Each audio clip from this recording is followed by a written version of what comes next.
సూక్ష్మ బోధన. సూక్ష్మ బోధన అంటే ఏంటంటే, బోధన అనేది అంటే ఒక కళ. బోధన ఒక కళ. ఇది సంక్లిష్టమైన ప్రక్రియ. ఇది సంక్లిష్టమైన ప్రక్రియ. ఇందులో అనేక చిన్న చిన్న ఉపాధ్యాయ కృత్యాలు ఉన్నాయి. కొన్ని బయటకు కనబడేవి, కొన్ని అంతరంగికమైనవి. బయటికి కనబడే వాటిలో పరిశీలించదగినవి,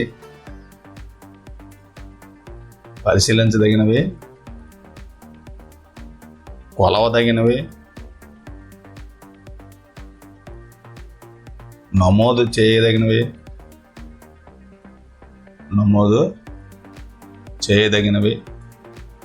అని కొన్ని ఉంటాయి.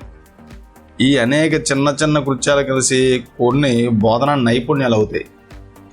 చిన్న చిన్న కృత్యాలు కలిసి కొన్ని బోధనా నైపుణ్యాలు అవుతాయి. ఈ నైపుణ్యాలన్నీ విజయవంతం ఉపయోగించడం అనేది ఉపాధ్యాయుడికి అతని బోధన ఫలవంతం కావడానికి అవసరం. ఈ నైపుణ్యాలన్నింటినీ విజయవంతంగా ఉపయోగించాలి. విజయవంతంగా ఉపయోగించడం అనేది ఉపాధ్యాయుడికి అతని బోధన ఫలవంతం కావడానికి అవసరం. ప్రతి నైపుణ్యంలోనూ సూక్ష్మ కృత్యాలు ఇమిడి ఉంటాయి. ప్రతి నైపుణ్యంలోనూ సూక్ష్మ కృత్యాలు ఇమిడి ఉంటాయి. ఈ నైపుణ్యాలన్నీ బోధనలో ఉంటాయి. ఈ నైపుణ్యాలన్నీ కూడా బోధనలో ఉంటాయి. ఉపాధ్యాయుడి బోధన సరిగ్గా ఉండాలంటే ఈ నైపుణ్యాలు తెలుసుకొని వాటిని పాటిస్తూ ప్రావీణ్యం సంపాదించాలి. మొదట ఏం చేయాలి? నైపుణ్యాలు తెలుసుకోవాలి, దానిలో ప్రావీణ్యం సంపాదించాలి. ఈ నైపుణ్యాలన్నీ ఒకేసారి సాధించడం కష్టం. అందువల్ల ఒక్కో నైపుణ్యం విడివిడిగా సాధించి, ఒక్కో నైపుణ్యాన్ని విడివిడిగా సాధించి మొత్తం బోధన ప్రక్రియను సులభతరం చేసుకోవడానికి వీలు కల్పించే భావననే సూక్ష్మ బోధన ప్రక్రియ అంటారు. సూక్ష్మ బోధన అనేది ప్రధానంగా ఉపాధ్యాయ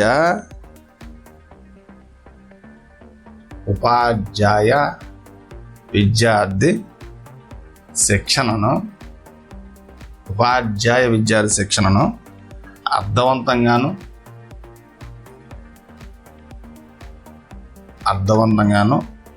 ప్రతిభావంతంగాను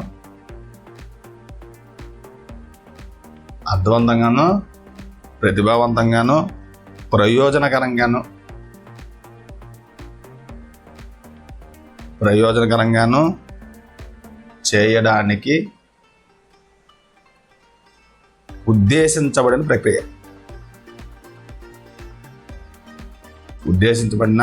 ప్రక్రియ. అంతేగాని ఇది ఒక బోధనా పద్ధతి కాదు. అయితే సూక్ష్మ బోధనా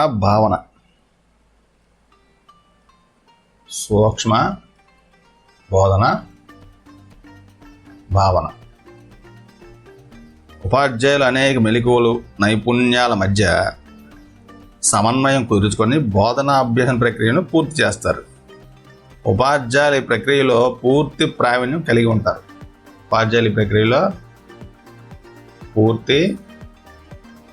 ప్రావీణ్యం కలిగి ఉంటారు. మామూలుగా పాఠశాలలో అయితే 40 నుండి 45 మంది విద్యార్థులకు అనేక పాఠ్యాంశాలు 40-45 నిమిషాల పాటు అనేక నైపుణ్యాలు కలిపి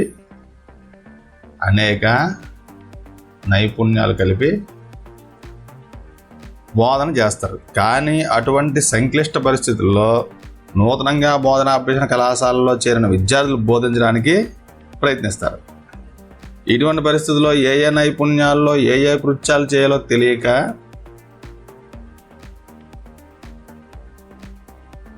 తరగతి క్రమశిక్షణ కూడా వారికి సమస్యగా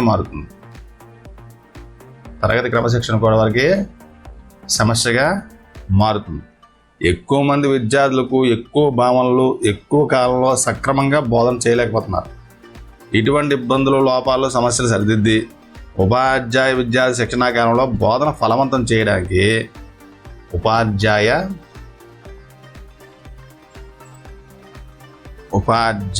విద్యార్థి శిక్షణా కాలంలో బోధన ఫలవంతం చేయడానికి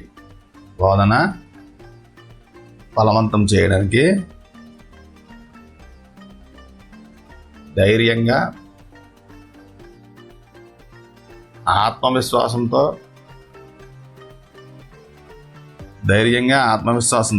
తరగతి బోధన సక్రమంగా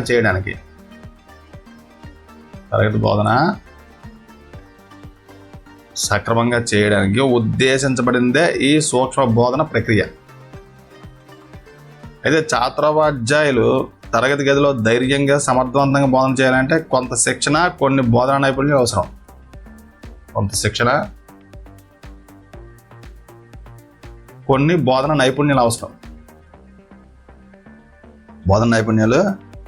అవసరం.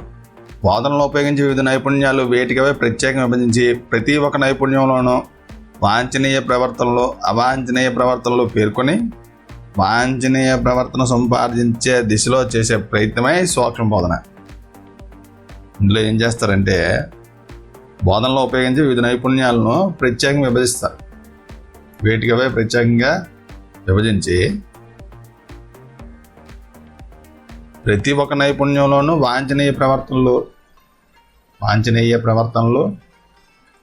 మరియు అవాంఛనీయ ప్రవర్తనలు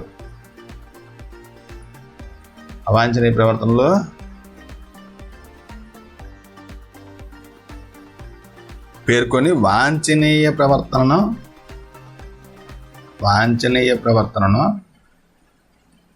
సముపార్జించే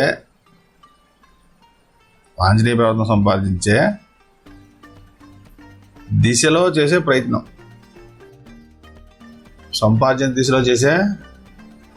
ఏమిటంటే ఈ సూక్ష్మ బోధన. ఇందులోనే సహఛాత్రోపాధ్యాయులు విద్యార్థులుగా ఉంటారు.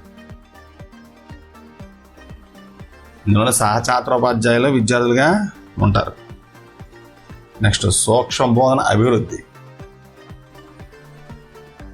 సూక్ష్మ బోధన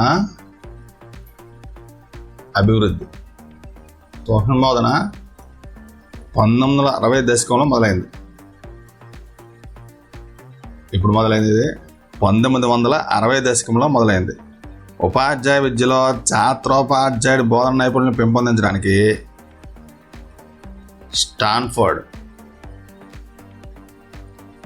స్టాన్ఫోర్డ్ విశ్వవిద్యాలయంలోని A.W. Dwight Allen తన పరిశోధనా విద్యార్థి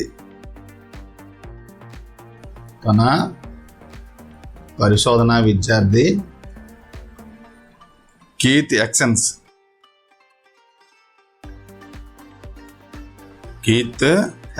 పరిశీలనల ఆధారంగా సూక్ష్మ బోధన విధానం రూపొందించబడింది.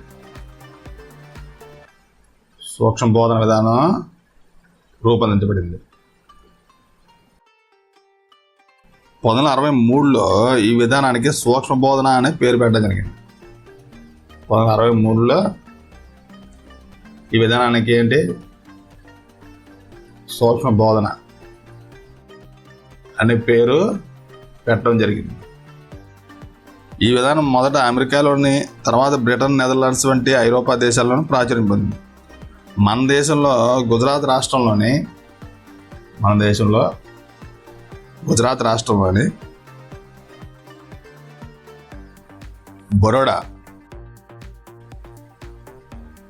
బరోడాలోని సెంటర్ ఫర్ అడ్వాన్స్డ్ స్టడీస్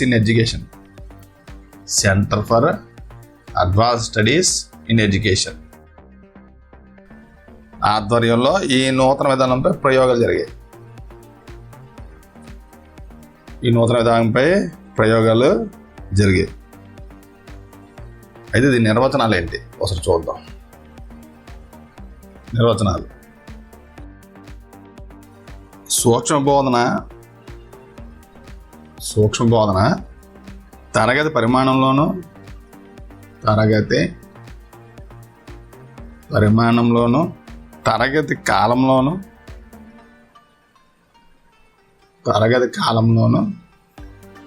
తగ్గించిన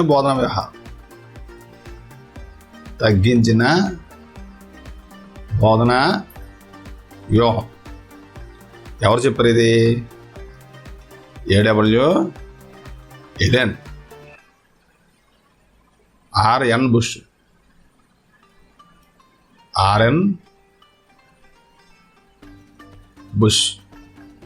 ఈయన 1968. ఈయన ఏం చెప్పారంటే స్పష్టంగా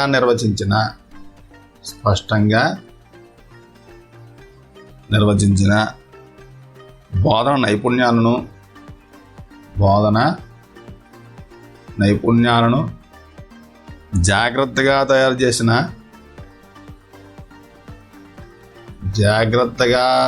చేసిన పాఠ్యాంశాలను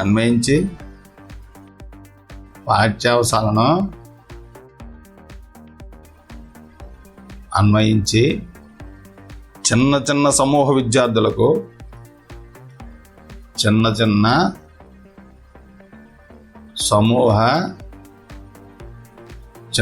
సమూహ విద్యార్థులకు 4-5 నిమిషాల్లో బోధించి దాని ఫలితాలను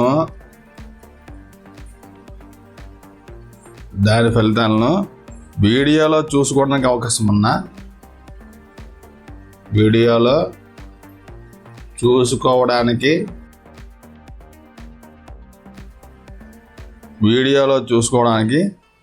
అవకాశం ఉన్న ఉపాధ్యాయ విద్యా సాంకేతిక విధానం. ఉపాధ్యాయ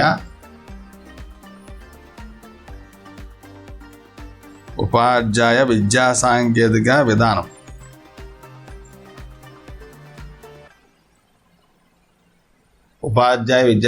విధానం ఈ సూక్ష్మ బోధన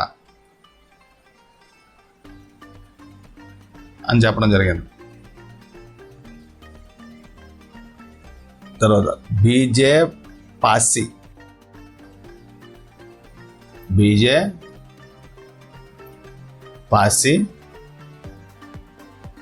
ఎంఎస్ లలిత 1976. వీళ్ళ అభిప్రాయం ప్రకారం తక్కువ మంది విద్యార్థులు తక్కువ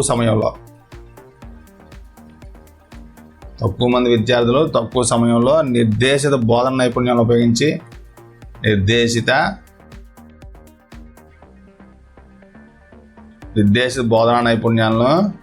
ఉపయోగించి విద్యార్థులు ఒక భావాన్ని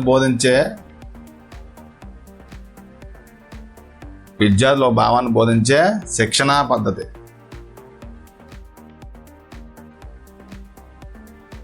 పద్ధతిని సూక్ష్మ బోధన అంటారు.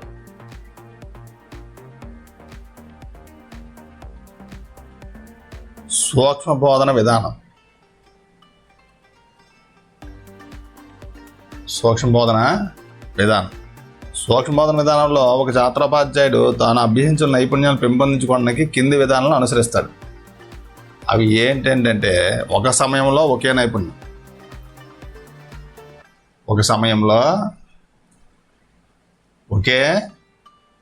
నైపుణ్యం, 2 5-10 మంది విద్యార్థులు, 5-10 మంది విద్యార్థులు. 3 5-10 నిమిషాల కాల వ్యవధి, 5-10 నిమిషాల కాల వ్యవధి. 4 పాఠ్య విషయం ఒకే భావన, 5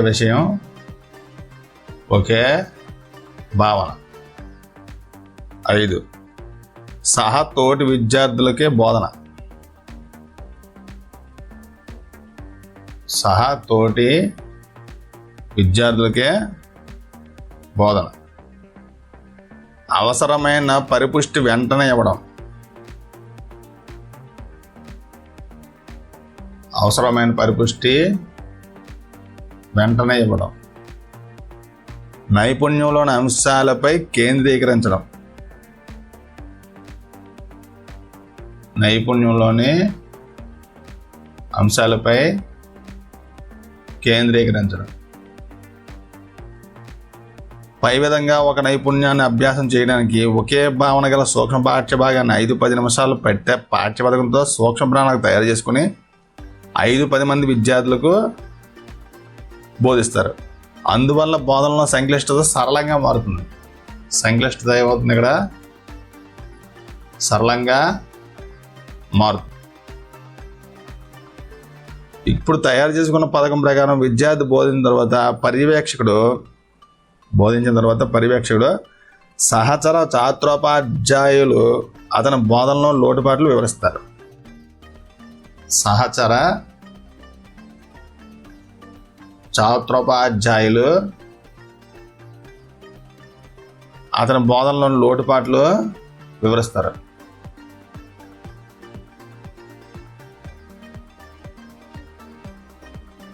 సహచర ఛాత్రోపాధ్యాయులు అతని బోధనలో లోటుపాట్లని వివరిస్తారు.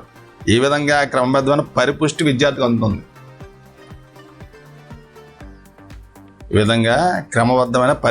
విద్యార్థికి అందుతుంది. అవకాశం ఉన్న చోట ఏం చేస్తారంటే CCTV, తర్వాత VCR, VCP ఉపయోగించి వీడియో తీసి రీప్లే చేస్తారు.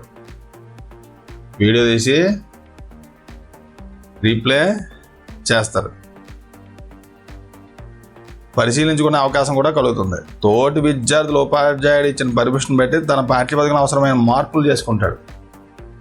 పాఠ్యపథకంలో అవసరమైన మార్పులు చేసుకుంటాడు.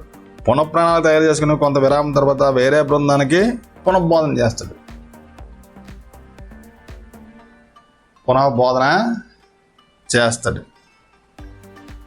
మరలా పర్యవేక్షణ సహచార ఛాత్రోపాధ్యాయులు తమ పరిశీలనలు వివరిస్తారు. ఈ పరిశీలనలన్నీ నిష్పక్షపాతంగా ఉండాలి. తగిన సవరణలు సూచిస్తారు. సరైన పునఃపరిపుష్టి అందిస్తారు. దీన్ని బట్టి ఛాత్రోపాధ్యాయుడు తన లోపాలను సవరించుకుని ఈ నైపుణ్యంతో మరింత నైపుణ్యం సాధిస్తాడు. ఈ విధంగా ఒక నైపుణ్యం తర్వాత మరొక నైపుణ్యం చొప్పున అన్ని బోధనా నైపుణ్యాలను సాధించిన ఉపాధ్యాయ విద్యార్థి పూర్తి స్థాయి తరగతి బోధనకు ధైర్యంగా ఆత్మవిశ్వాసంతో స్థిరపడతాడు. నైపుణ్య సాధన తర్వాత ఈ విధంగా నైపుణ్య సాధన జరిగిన తర్వాత నిజమైన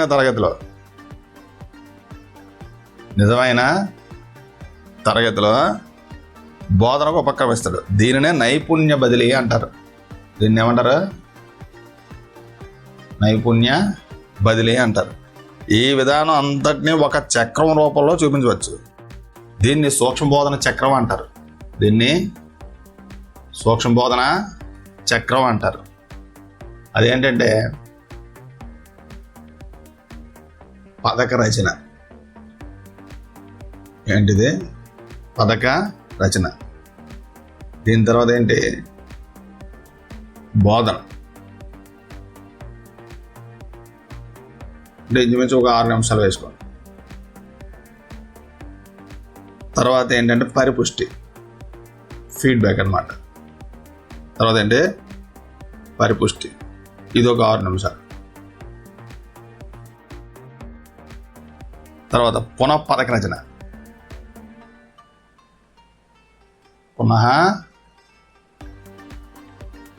పథక రచన అంటే రీప్లానింగ్. ఇది ఏంటంటే 12 నిమిషాలు. తర్వాత ఏం చేస్తారంటే మళ్ళీ పునఃబోధన.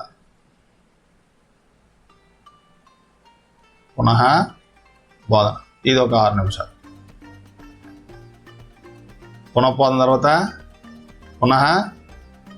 పరిపుష్టి, ఫీడ్బ్యాక్. ఇది ఒక 6 నిమిషాలు. అంటే రీఫీడ్బ్యాక్. ఏంటిది? రీఫీడ్బ్యాక్. ఇది రీటీచింగ్. ఇక్కడ ఏమంటారు? టీచింగ్. ఇది ఫీడ్బ్యాక్. అయితే దీన్ని ఏమంటాం మనం? సూక్ష్మ బోధన చక్రం. ఈ విధంగా ప్రతి శాస్త్రోపాధ్యాయుడు తాను ఒక్కొక్క నైపుణ్యంలో ప్రావీణ్యం సాధించే వరకు ఈ విధానాన్ని మరలా చేస్తూ ఉంటారు. మరలా చేస్తూ ఉంటారు. అయితే దీని లక్ష్యాలు ఏంటి చూస్తే, నియంత్రిత పరిస్థితుల్లో బోధన నైపుణ్యం క్రమంగా నేర్చుకుని వాటిలో ప్రావీణ్యం సంపాదించడం చేయడం. లక్ష్యాలు ఏంటి? నియంత్రిత పరిస్థితుల్లో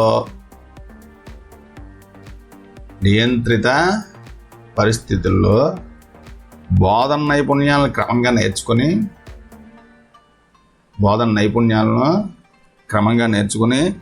వాటిలో ప్రావీణ్యం సంపాదించేటట్లు చేయడం.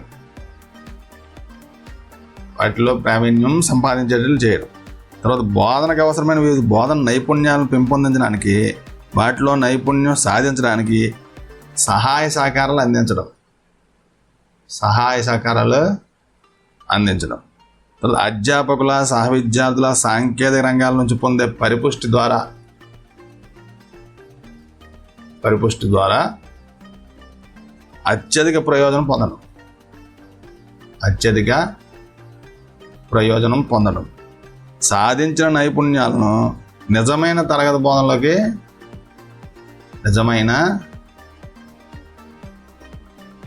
బోధనలోకి బదిలీ చేయడం. తర్వాత ఛాత్రోపాధ్యాయుల ప్రవర్తనలో మార్పుకు సహాయపడడం.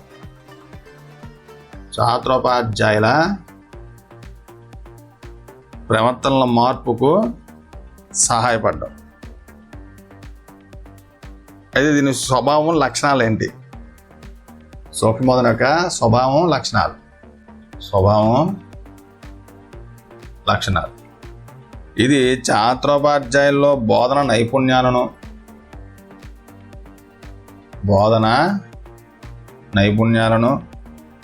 బోధన సామర్థ్యాలను,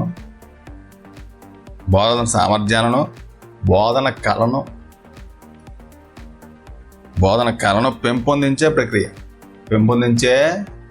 ప్రక్రియ. తర్వాత ఒక ప్రత్యేక బోధన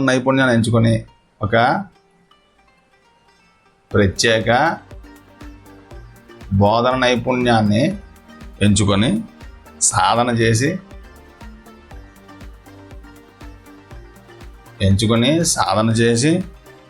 సమర్థవంతంగా తరగతి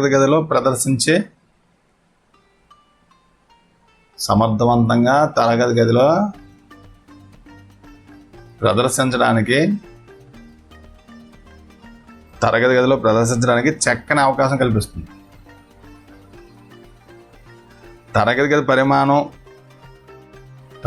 పరిమాణం,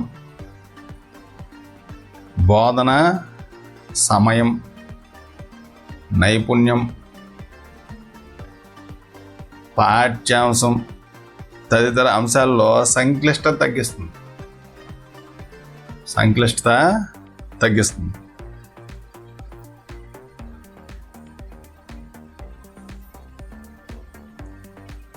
ఇది పూర్వ బోధన నైపుణ్యాలు, బోధనానంతర నైపుణ్యాల్లో శిక్షణ ఇస్తుంది. ఇదేంటిది? పూర్వ బోధన నైపుణ్యాలు,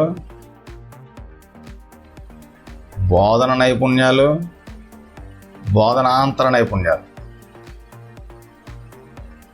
వీటిలో శిక్షణ ఇస్తుంది. శిక్షణ ప్రక్రియను అమలుపరచడానికి ఖచ్చితంగా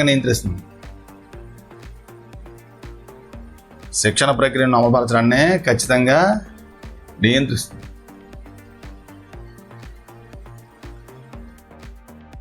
అధ్యాపకుడు, సహ విద్యార్థులు,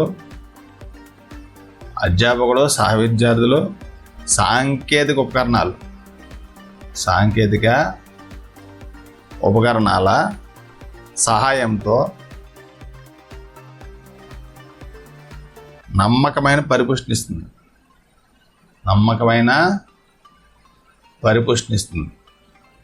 అవసరమైన సందర్భంలో విద్యార్థుల స్థానంలో సహఛాత్రోపాధ్యాయులు బోధన జరుగుతుంది.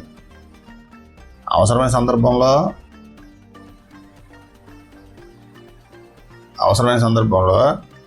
విద్యార్థుల స్థానంలో ఎవరుంటారు? ఇక్కడ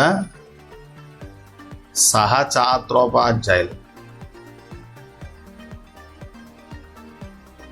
బోధన జరుగుతుంది. బోధన పునఃబోధన అనే సూక్ష్మ బోధన చక్రం ద్వారా బోధన పునఃబోధన అనే సూక్ష్మ బోధన చక్రం ద్వారా నైపుణ్యాల సాధనకు తోడ్పడుతుంది.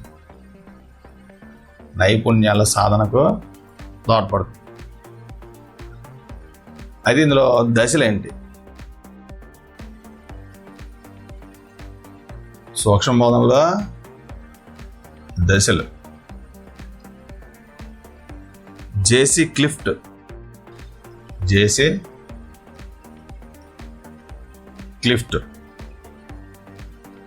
అనుచరుల అభిప్రాయం ప్రకారం జేసీ క్లిఫ్ట్ మరియు అతనే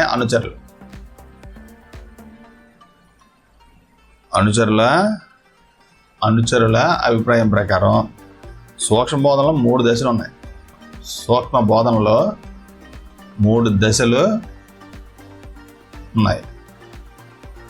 బోధనలో 3 దశలు ఉన్నాయి. అవి ఏంటంటే, 1 జ్ఞాన సముపార్జన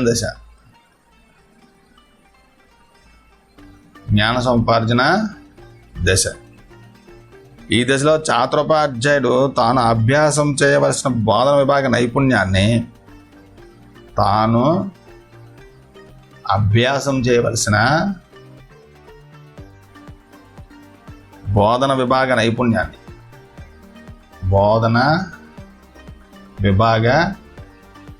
నైపుణ్యాన్ని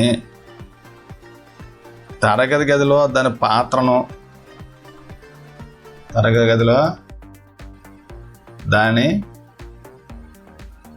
పాత్రను బోధనకు సంబంధించిన ప్రవర్తనల గురించి జ్ఞానం సంపాదిస్తాడు.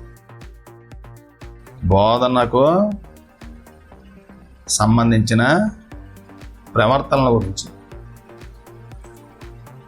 జ్ఞానం సంపాదిస్తాడు. దీన్ని సూక్ష్మ దశల్లో మోడలింగే చెప్పవచ్చు. ఏమని చెప్తాము?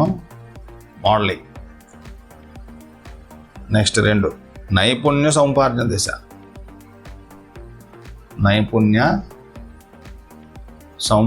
దశ. ఈ దశలో ఛాత్రోపాధ్యాయుడు సూక్ష్మ పాఠానికి పథక రచన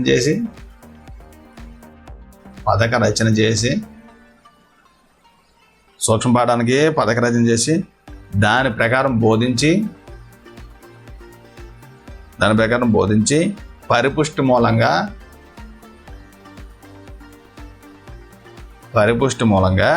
పునఃపథక రచన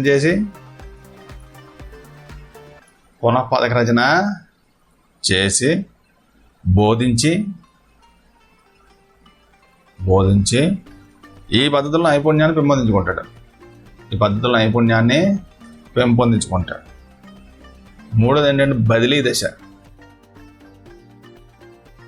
సూక్ష్మ బోధన ద్వారా ఛాత్రోపాధ్యాయులు సమర్థవంతమైన బోధనకు అవసరమైన బోధన నైపుణ్యాలను ఒక్కొక్క నైపుణ్యం నేర్పును పొందుతారు. ఈ విధంగా అన్ని బోధన నైపుణ్యాల్లో ప్రావీణ్యం పొందిన తర్వాత వాటిని మొత్తంగా వాస్తవ బోధనలో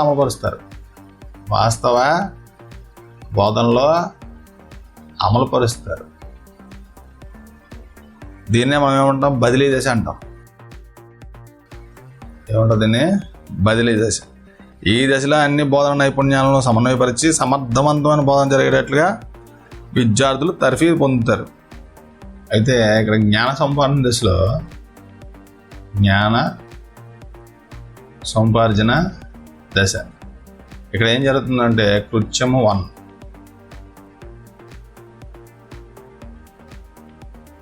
ఇక్కడ ఏంటంటే కృత్యము 2 కింద రాసుకున్నాం అనుకోండి.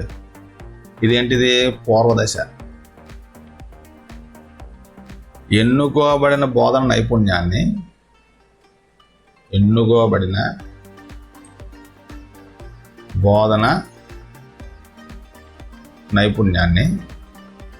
తెలిపే ప్రదర్శనా పాఠాన్ని పరిశీలించడం చేస్తారు. ఇక్కడ ఏం చేస్తారంటే ప్రదర్శనా పాఠాన్ని చర్చించి విశ్లేషణ చేస్తారు. రెండో దశ ఏంటి? మధ్య దశ, నైపుణ్య సముపార్జన దశ. ఇక్కడ ఏంటంటే సూక్ష్మ పాఠ్యాంశాన్ని తయారు చేస్తారు. సూక్ష్మాంశ పాఠ్యాంశాన్ని తయారు చేస్తారు. తర్వాత నైపుణ్యాన్ని బోధిస్తూ అభ్యాసం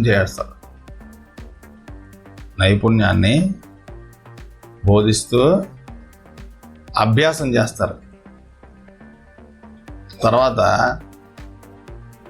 ఉపాధ్యాయ విద్యార్థుల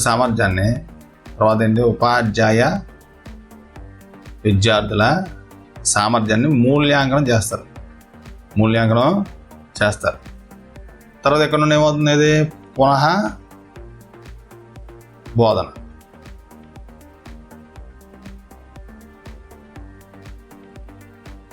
తర్వాత ఏంటంటే బదిలీ దశ. దీన్ని అంచె దశ అని కూడా అంటాం. ఇక్కడ ఏంటంటే విడివిడిగా నేర్చుకున్న బోధనా నైపుణ్యాలను ఏకీకృతం చేసి వాస్తవ తరగతి గదిలో బోధిస్తారు.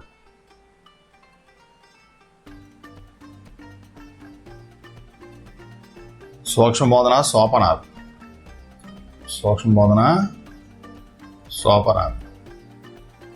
సోపానాలు ఏంటంటే మొదటిది నైపుణ్యాన్ని నిర్వచించడం.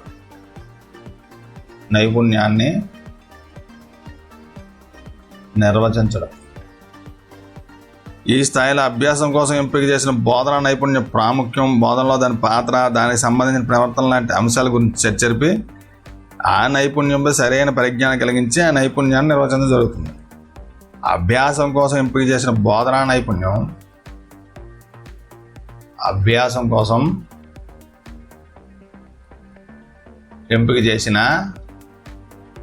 బోధన నైపుణ్య ప్రాముఖ్యం, బోధనలో దాని పాత్ర, తర్వాత దానికి సంబంధించిన ప్రవర్తనలు లాంటి అంశాల గురించి చర్చ జరిపి ఆ నైపుణ్యంపై సరైన పరిజ్ఞానం కలిగించి ఆ నైపుణ్యాన్ని నిర్వచిస్తారు. తర్వాత నైపుణ్య ప్రదర్శన.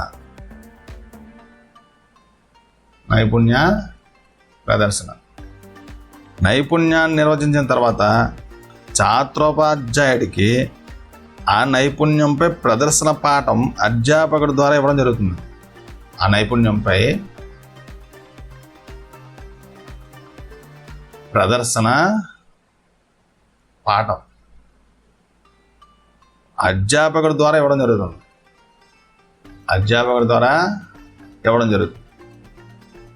సూక్ష్మ తరగతి లేదా సహజ తరగతిలో ఆ నైపుణ్యం ఎలా ఉపయోగిస్తారో వీడియో ఫిల్మ్ ద్వారా ప్రదర్శించడం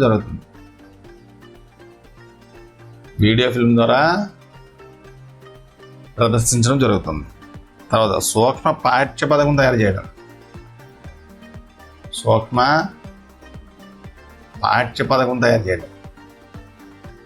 ఛాత్రోపాధ్యాయుడు తాను చెప్పబోయే బోధన నైపుణ్యానికి తగిన పాఠ్యాంశం ఎంపిక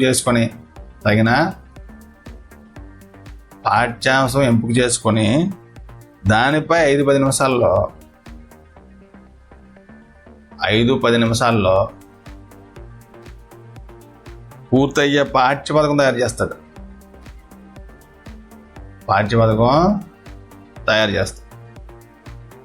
తర్వాత అంటే సూక్ష్మ బోధన వాతావరణం కల్పించడం.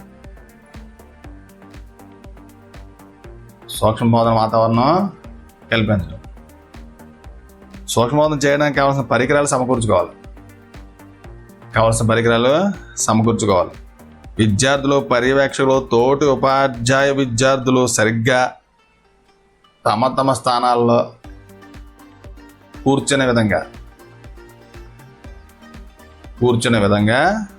చూడాలి. సూక్ష్మ బోధనను రికార్డ్ చేయడానికి వీడియో లేదా ఆడియో రికార్డింగ్లు, వీడియో మరియు ఆడియో రికార్డింగ్ పరికరాలను, వాటికి అవసరమైన ఏర్పాట్లను, పరిస్థితులను కల్పించాలి.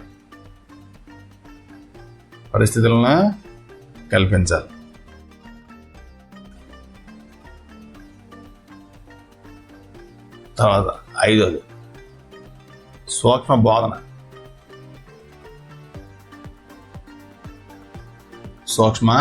బోధన. ఛాత్రోపాధ్యాయుడు తన బోధన భావనను 5 నుండి 10 నిమిషాల్లో 5-10 మంది విద్యార్థులతో 5 నుండి 10 మంది విద్యార్థులకు బోధిస్తాడు. ఈ పాఠాన్ని పర్యవేక్షకుడు, సహపాఠకులు పరిశీలిస్తారు. తమ పరిశీలన పట్టికలో నమోదు చేస్తారు. ఈ పాఠాన్ని వీడియో ఆడియో పద్ధతులు కూడా రికార్డు చేస్తారు.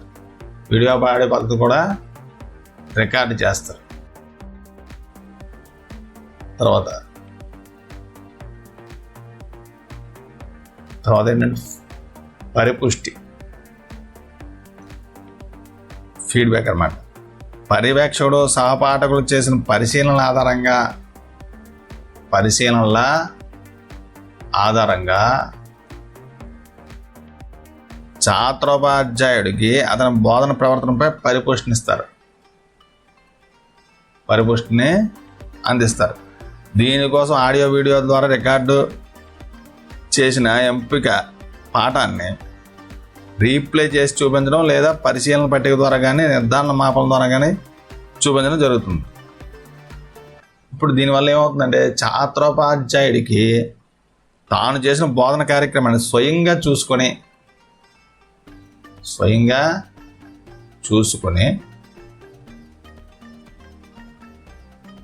అందులో లోపాలను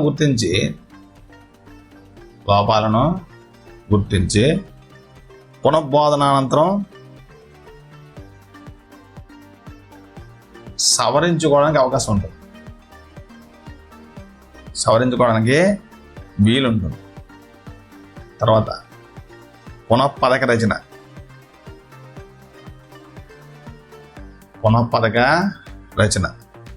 తర్వాత పునఃబోధన, పునఃపరిపుష్టి.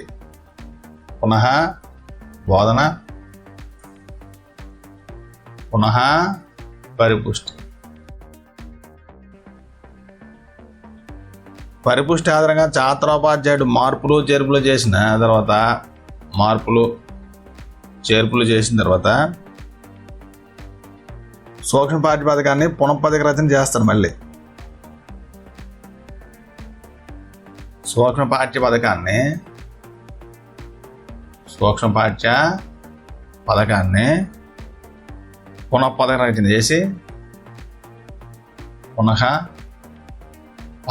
చేసి పునఃబోధనకు పూనుకుంటాడు.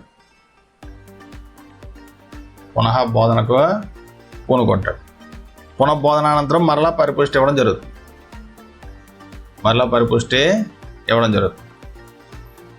తర్వాత సూక్ష్మ బోధన చక్రాన్ని పునరావృతం చేయడం.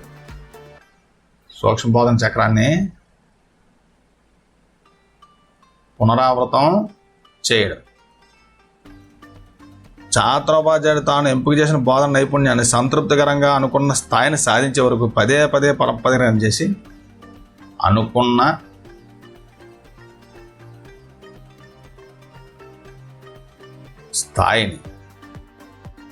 అనుకున్న స్థాయిని సాధించే వరకు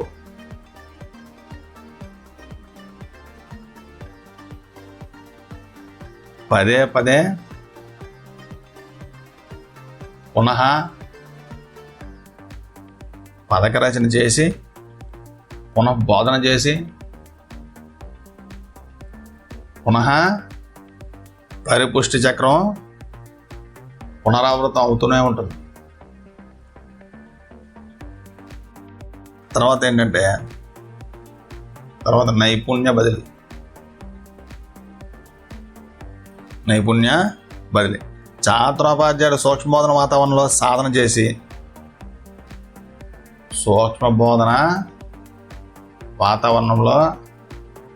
సాధన చేసి నైపుణ్యాన్ని సహజ తరగతి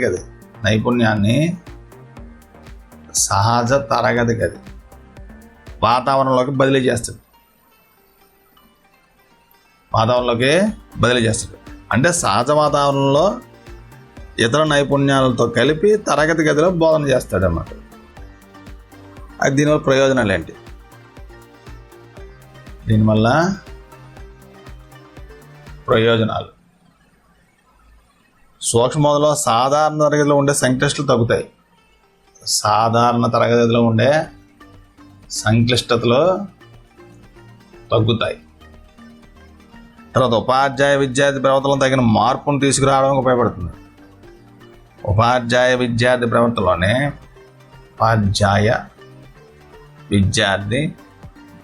ప్రవర్తనలో తగిన మార్పును తీసుకురావడానికి ఉపయోగపడుతుంది. ఉపాధ్యాయుల్లో ఛాత్రోపాధ్యాయుల్లో నిర్దిష్ట బోధన నైపుణ్యాలు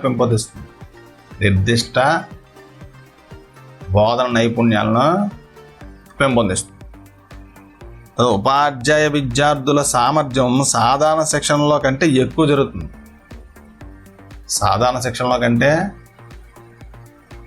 జరుగుతుంది. ఉపాధ్యాయ శిక్షణలో కాలం, పని, సామర్థ్యాలు ఆదా అవుతాయి.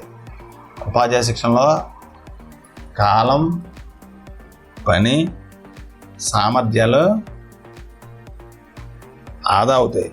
సూక్ష్మబోధనకు పరిపుష్టి ఇవ్వడానికి అనేక వనరులపై ఆధారపడుతుంది. పరిపుష్టికి ఏంటంటే అనేక వనరులపై ఆధారపడుతుంది. తన బోధనకు సంబంధించిన ఆడియో వీడియో టేపులు, పర్యవేక్షణ ఇచ్చే మాదిరి పాఠాలు పరిశీలించడం ద్వారా ఆశించిన ప్రవర్తన నమూనాను అధ్యయనం చేయడానికి ప్రశిక్షకుడిగా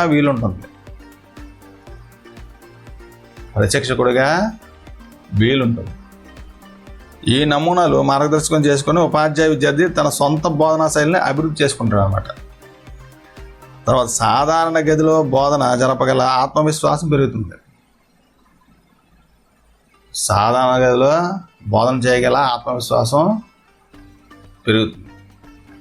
తరగతిలో వివిధ అంశాలను నియంత్రణ చేసి బోధనాభ్యసనాన్ని క్రమబద్ధం చేస్తుంది. తరగతి గదిలోని వివిధ అంశాలను నియంత్రణ చేసి బోధనాభ్యసనాన్ని క్రమబద్ధం చేస్తుంది.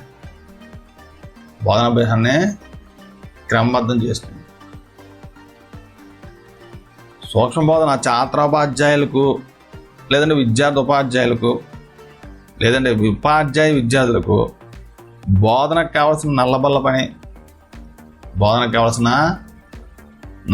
పని, బోధనోపకరణాల ఉపయోగం, ప్రశ్నించడం, సోదాహరణంగా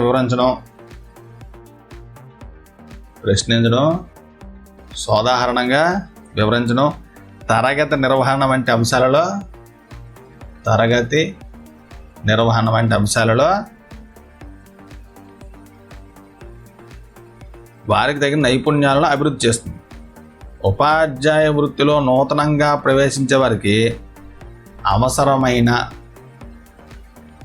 నిజమైన తరగతి బోధన చేయడానికి అవసరమైన బోధన నైపుణ్యాలను అందిస్తుంది. అయితే దీనిలో పరిమితులు ఏంటి?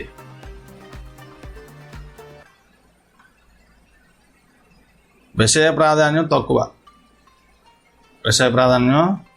నైపుణ్యాల అభ్యసనానికి ఎక్కువ ప్రాముఖ్యం ఇవ్వబడుతుంది. నైపుణ్యాల అభ్యసనానికి ఎక్కువ ప్రాముఖ్యత. 5-10 మంది విద్యార్థులకు మాత్రమే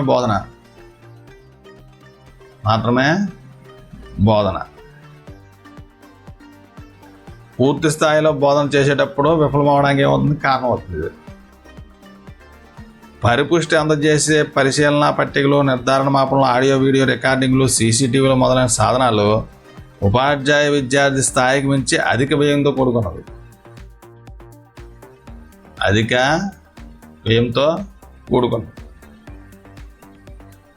సంపూర్ణ బోధన అనేది ఒక సంక్లిష్టమైన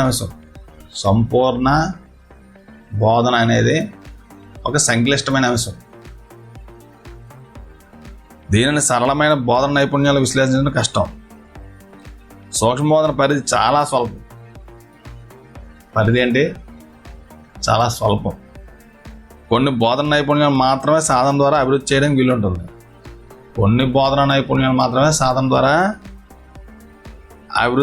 వీలుంటుంది. అన్ని నైపుణ్యాలు ఈ ప్రక్రియ ద్వారా సాధన చేయడానికి వీలుండదు. అయితే సూక్ష్మ బోధన నైపుణ్యాలు ఏంటి అంటే ఇందులో 14 నైపుణ్యాలు సూచించారు. చూద్దాం.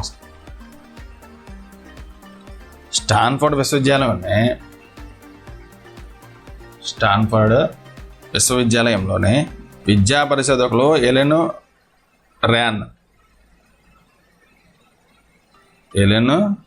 అండ్ ర్యాన్ కలిసి 1969 14 నైపుణ్యాలు గుర్తించారు.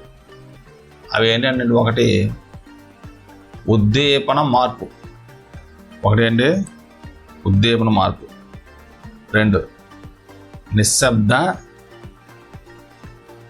అశాబ్దిక సూచనలు.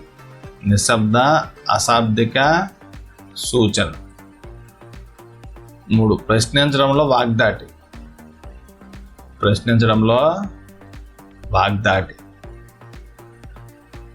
4 ఉన్నత స్థాయి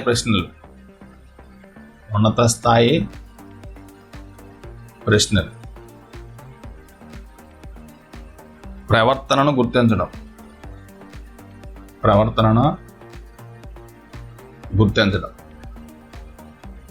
ఉపన్యాస నైపుణ్యం.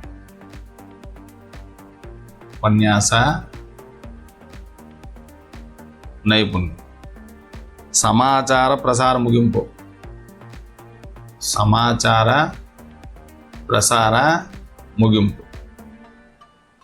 విన్యాస ఆగమనం.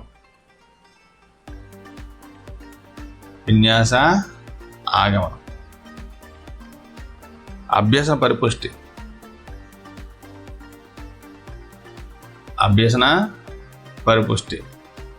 ప్రశ్నలను శోధించడం. వికేంద్రీకృత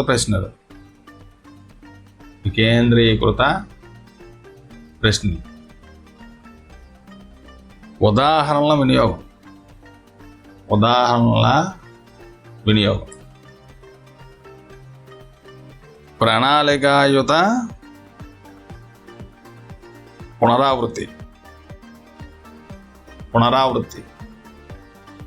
14 ఏంటంటే అంత్యం. ఇవన్నీ కూడా సూక్ష్మ బోధన యొక్క నైపుణ్యాలు.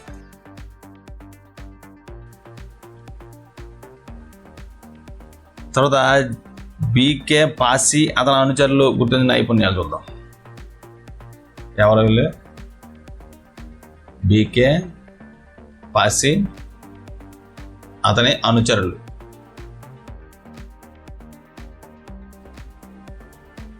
వీళ్ళేంటంటే బోధన లక్ష్యాలు రాయడం.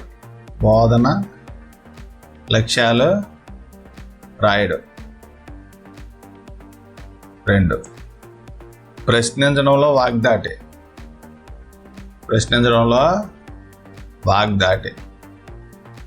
3 ప్రశ్నలను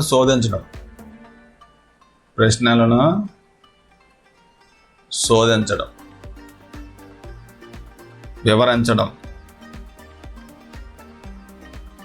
తర్వాత ఉదాహరణలు ఇవ్వడం.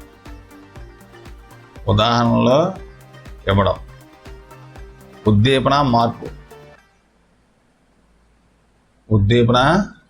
మార్పు. నిశ్శబ్ద అశాబ్దిక సూచనలు. అభ్యసన పరిపుష్టి.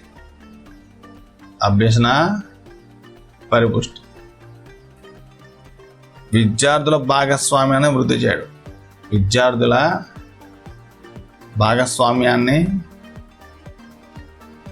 చేయడం. నల్లబల్ల వినియోగం. 11. అంత్యాన్ని సాధించడం.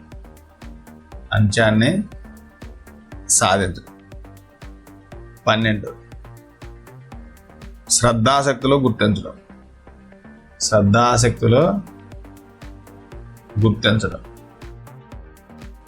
అయితే భౌతిక రసాయన శాస్త్ర బోధన నైపుణ్యాలు సాధించడానికి సూక్ష్మ బోధనలో భాగంగా ప్రతి ఛాత్రోపాధ్యాయుడు కింద ఇచ్చిన నైపుణ్యాలు పరిపూర్ణంగా సాధించాలి. అవేంటంటే 1. పాఠాన్ని ప్రవేశపెట్టడం. తర్వాత వివరించడం. తర్వాత శోధన కోసం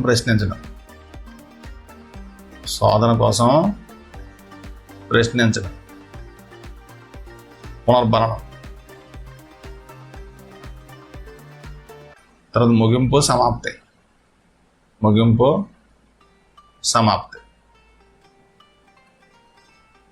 ప్రతి నైపుణ్యానికి సంబంధించి కొన్ని అంశీభూత ప్రవర్తనలు ఉంటాయి. వీటిని వాంఛనీయ మార్పులు, అవాంఛనీయ మార్పులుగా విభజన చేశారు. నైపుణ్య సాధకుడు అవాంఛనీయ ప్రవర్తనలు నియంత్రించుకుంటూ వాంఛనీయ ప్రవర్తనలను పునఃబోధన ద్వారా అభివృద్ధి చేసుకోగలిగితే బోధన నైపుణ్యం సాధించగలుగుతాడు. అయితే పాఠ్య ప్రవేశ నైపుణ్యం అదేంటని చూద్దాం. పాఠ్య ప్రవేశ నైపుణ్యం.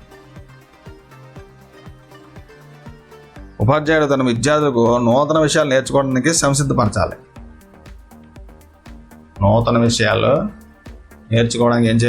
సంసిద్ధపరచాలి.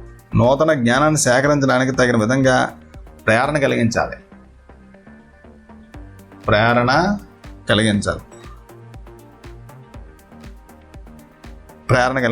పూర్వజ్ఞానానికి ప్రస్తుత జ్ఞానానికి వారధన ఏర్పరిచి సమన్వయపరచాలి.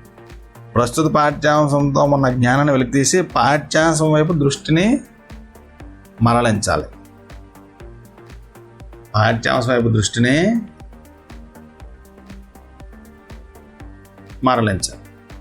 తర్వాత వాంఛనీయ అంశీభూత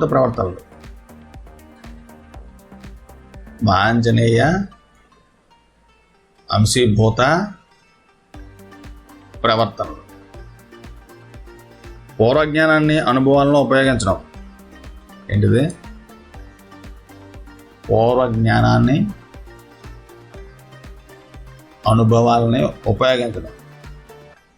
తగిన విధానాలను సాంకేతికాలను ఉపయోగించడం.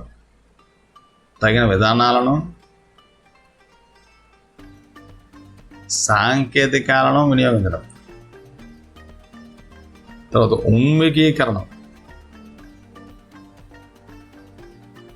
ఉన్ముఖీకరణం కోసం నిరంతరత్వాన్ని కొనసాగించడం.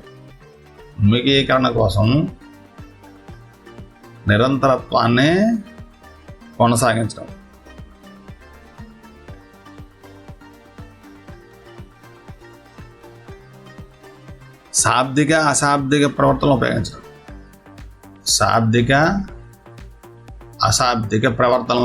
ఉపయోగించడం. తర్వాత శీర్షిక ప్రకటన. తర్వాత అవాంఛనీయ అంశీభూత ప్రవర్తనలు.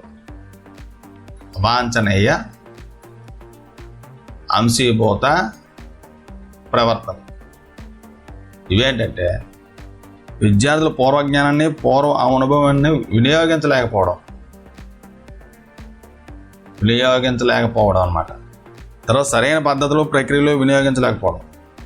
సరైన పద్ధతులు ప్రక్రియలు వినియోగించలేకపోవడం. విద్యార్థులను కార్యోన్ముఖులను చేయడంలో నిరంతర లోపం. కార్యోన్ముఖులను చేయడంలో నిరంతర లోపం. సరైన ఉపాధ్యాయ కృత్యాలు ఏర్పాటు చేయలేకపోవడం.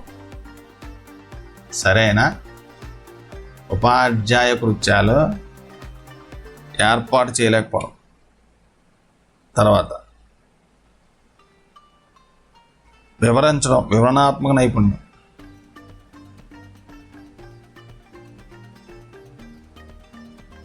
వివరించడం అంటే ఒక పాఠ్యాంశ విషయాన్ని స్పష్టంగా అర్థమయ్యే విధంగా చెప్పడం. స్పష్టంగా అర్థమయ్యే విధంగా చెప్పడం. దీని ముఖ్య ఉద్దేశం విద్యార్థుల అవగాహనలో వచ్చే కార్యాలను పూరించి విషయాన్ని గ్రహించేటట్లు చేయడం. విద్యార్థుల అవగాహనలో వచ్చే కార్యాలను పూరించి విషయాన్ని గ్రహించేటట్లు చేయడం. ఏ విషయం గురించి అయినా ఎందుకు, ఏమిటి, ఎలా అనే ప్రశ్న వస్తే వివరణ ఆవశ్యకత ఏర్పడుతుంది. పైకి విసిరిన రాయి తిరిగి భూమికి ఎందుకు వచ్చింది? ఎలక్ట్రికల్ రిపేర్ చేసే వ్యక్తి ఎందుకు రబ్బర్ చెప్పులు వేసుకుని పనిచేస్తాడు? అంటే వివరించడం అంటే విద్యార్థుల అవగాహన తీసుకుని రావడానికి నిర్వహించే ప్రక్రియ. విద్యార్థుల అవగాహన తీసుకొని రావడానికి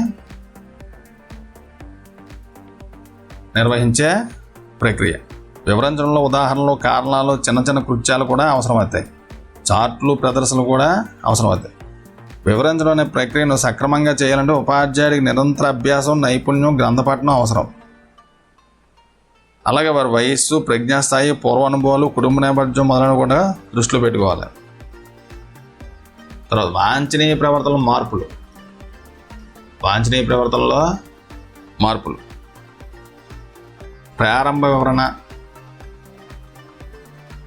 ప్రారంభ వివరణ. పాఠానికి సంబంధించిన వివరణ పదాలు వాడడం. పాఠానికి సంబంధించిన వివరణ పదాలు వాడడం. పాఠానికి సంబంధించిన ముఖ్య విషయాలు తెలియజేయడం. పాఠానికి సంబంధించిన ముఖ్య విషయాలు తెలియజేయడం. విషయ అవగాహనను ప్రశ్నించడం ద్వారా పరీక్షించడం. విషయ అవగాహనను ప్రశ్నించడం ద్వారా పరీక్ష చేయడం.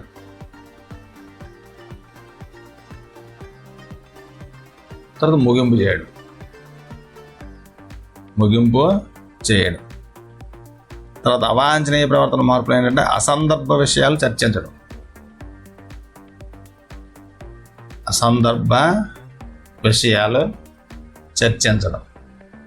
తర్వాత సంబంధం లేని పదాలు వాడడం, సరిగ్గా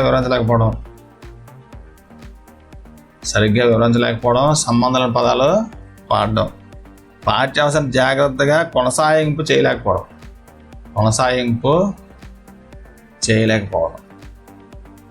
తర్వాత శోధన కోసం ప్రశ్నించే నైపుణ్యం.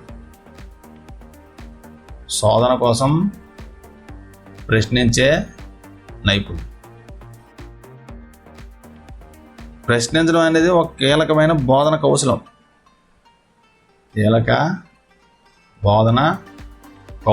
ఏంటది? ప్రశ్నించడం. ఈ నైపుణ్య విజయం విద్యార్థుల నుంచి వాంఛనీయ ప్రతిస్పందనలు రావడంపై ఆధారపడి ఉంటుంది. విద్యార్థుల స్థాయి, ప్రశ్నల స్వభావం, ఉపాధ్యాయుడి ప్రవర్తన బట్టి కింది విధాలుగా ప్రతిస్పందించడానికి అవకాశం ఉంది. జవాబు చెప్పలేని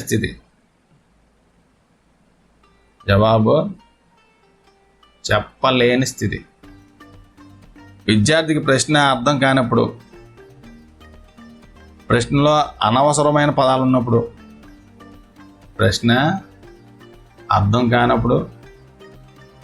అనవసర పదాలు ఉన్నప్పుడు,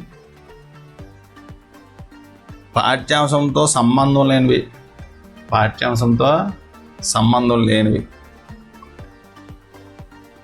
తర్వాత విద్యార్థికి పాఠ్యాంశంపై సరైన అవగాహన లేనప్పుడు, జవాబు గుర్తుకు రానప్పుడు, ప్రతిస్పందన హాస్య స్థితి ఏర్పడుతుంది. ప్రతిస్పందన రాహిత్య స్థితి ఏర్పడుతుంది. తప్పు దోష ప్రతిస్పందన పరిస్థితి.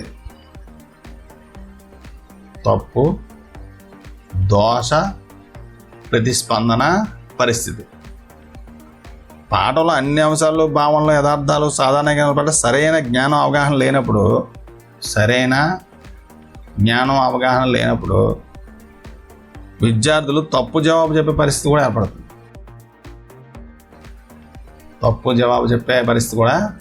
ఏర్పడుతుంది. అలాగే ప్రతిస్పందన కొంత భాగం మాత్రమే సరైనదిగా ఉండే స్థితి. ప్రతిస్పందన కొంత భాగం మాత్రమే సరైనదిగా ఉండే స్థితి. అంటే విద్యార్థులు కొంతవరకే పాఠ్యాంశం అర్థం చేసుకున్నారు,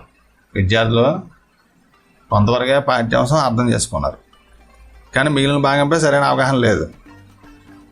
అప్పుడేంటంటే విద్యార్థుల అవగాహన లోపం వల్ల ప్రశ్నకు విద్యార్థి తెలిసి కూడా కొంత ఊహించి జవాబు చెప్పడం వల్ల ఈ పరిస్థితి ఏర్పడుతుంది.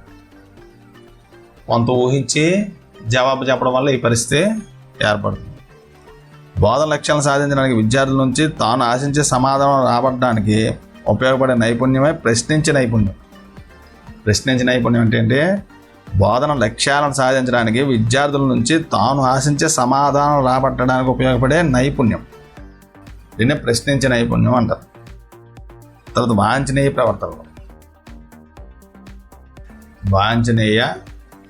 ప్రవర్తనలు. ఏమిటి వాంఛనీయ ప్రవర్తనలు అంటే?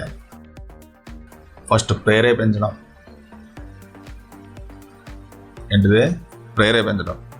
బోధన అభ్యసన పరిస్థితుల్లో విద్యార్థుల నుంచి సమాధానం రానప్పుడు లేదా సరైన సమాధానం రానప్పుడు ఉపాధ్యాయుడు ప్రశ్నలను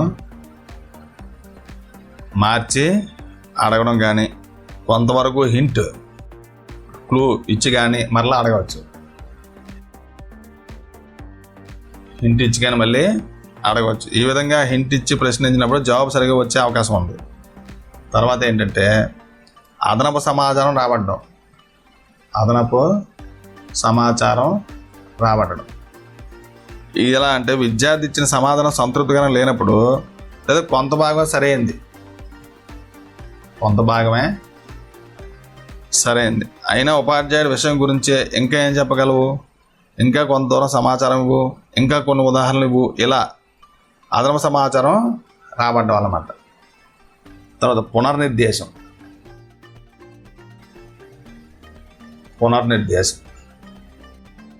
చాలా సందర్భాల్లో ఒక విద్యార్థి నుంచే సరైన సమాధానం రాబట్టలేము.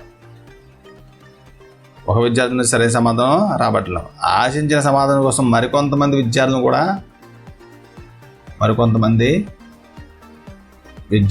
కూడా శోధన కోసం ప్రశ్నలు అడగవచ్చు. ఇలాంటి సందర్భాన్ని పునర్నిర్దేశిత ప్రశ్నలు ఉపయోగించే సందర్భం అంటారు. తర్వాత విమర్శనాత్మక జ్ఞానం అధికం చేయడం.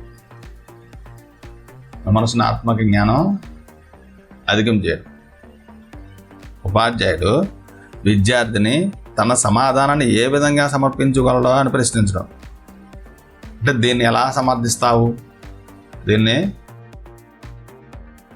సమర్థిస్తావు, ఆ విధంగా జరుగుతుందని ఎలా చెప్పగలవు,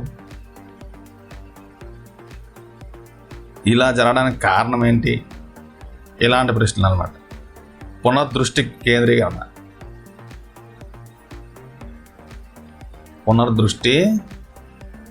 కేంద్రీకరణ. ఇదేంటంటే విద్యార్థి చెప్పిన సమాధానాన్ని లేదా దానిలోని విషయాన్ని ఇచ్చిన దృగ్విషయంతో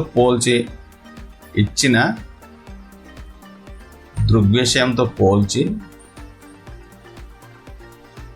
పోలికలు తేడాలు తెలుసుకోవడం కోసం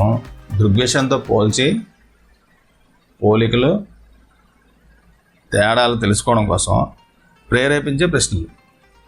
ఉష్ణ మహనానికి ఉష్ణ సంవహనానికి పోలికలు ఏంటి, తేడాలు ఏంటి అని ప్రశ్నించడం అన్నమాట. తర్వాత పునర్బలన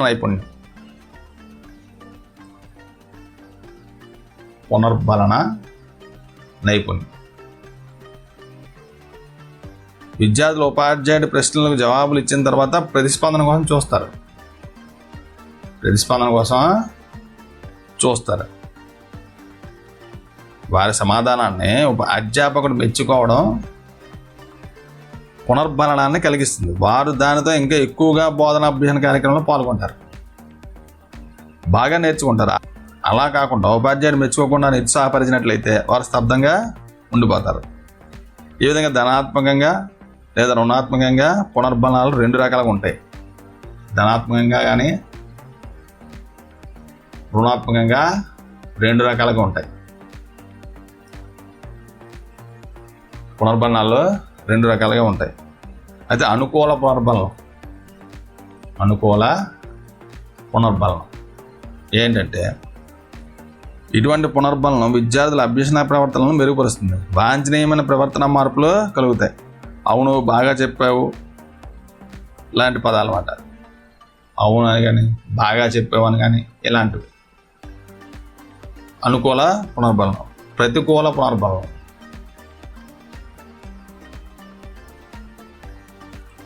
ఇది అభ్యాసకుల ప్రవర్తనను ఆటంకపరుస్తుంది. ఉదాహరణ, కాదు, నువ్వు తప్పు, సరైనది కాదు, ఇక ఆపు, ఇలాంటివి అన్నమాట. ఇవేంటంటే విద్యార్థులని అధైర్యపరుస్తాయి. క్రమంగా ఇలాగే రుణాత్మక పునర్బలనం ఉపాధ్యాయుడు వాడుతుంటే విద్యార్థుల ప్రతిస్పందన తగ్గిపోతుంది.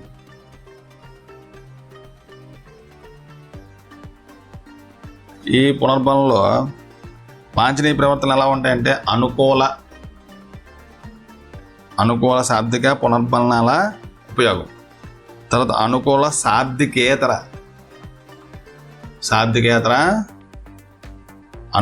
శాబ్దికేతర పునర్బలనాల ఉపయోగం. తర్వాత అధిక శాబ్దిక పునర్బలనాల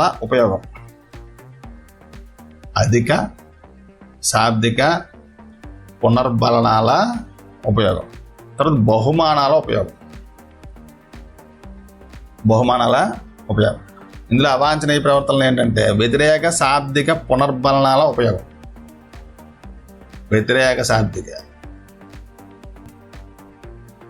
తర్వాత వ్యతిరేక శాబ్దికేతర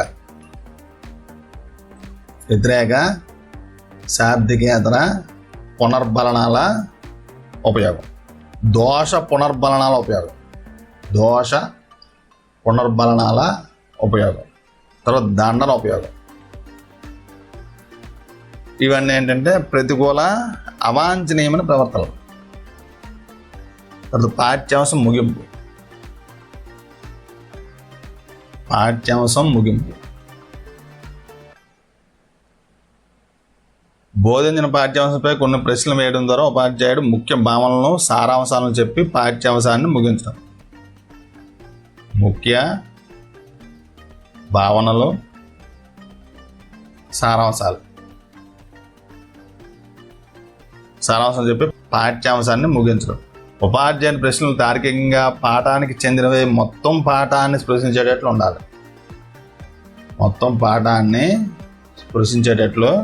ఉండాలి. అవసరమైన చార్ట్లు, నమూనాలు, ప్రయోగాలలో మౌఖిక, రాతపరమైన ప్రశ్నలు ఉపయోగించవచ్చు. విద్యార్థులు పాఠ్యాంశంలో తాము నేర్చుకున్న జ్ఞానాన్ని వినియోగించి విభిన్న పరిస్థితుల్లో సమస్యలు సాధించడానికి ఈ నైపుణ్యాన్ని వినియోగించవచ్చు. నియోజనం లేదా ఇంటి పని రూపంలో భవిష్యత్ అభ్యసనానికి అవకాశం కల్పించాలి.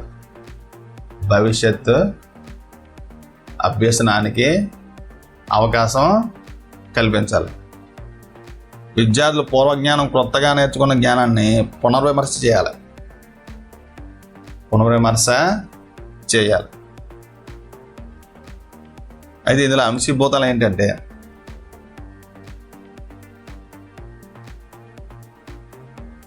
కీలక అంశాల సారాంశం. పరిసమాప్తి లేదా పునర్విమర్శ ప్రక్రియలో ఉపాధ్యాయుడు తాను బోధించిన పాఠంలో కీలక అంశాలను క్లుప్తంగా చెప్పాలి. పాఠంలోని ముఖ్య అంశాలను గుర్తుంచుకోవడానికి ఇది ఉపయోగపడుతుంది. తర్వాత విద్యార్థుల పూర్వ నూతన భవిష్యత్ జ్ఞానాల మధ్య అనుసంధానం ఏర్పాటు చేయాలి. పూర్వ నూతన భవిష్యత్ జ్ఞానాల మధ్య అనుసంధానం ఏర్పాటు చేయాలి. అనుసంధానం ఏర్పరచాలి. ఉపాధ్యాయుడు వివిధ ఉదాహరణలో పూర్వజ్ఞానం నుంచి నూతన జ్ఞానానికి, నూతన జ్ఞానం నుండి భవిష్యత్తులో నేర్చుకునే జ్ఞానానికి అనుసంధానం ఏర్పాటు చేయాలన్నమాట. తర్వాత ఇంటి పని నియోజనం. ఏమిటి ఇంటి పని నియోజనం అంటే నేర్చుకున్న పాఠాలను అంశాలను గుర్తుంచుకోవడానికి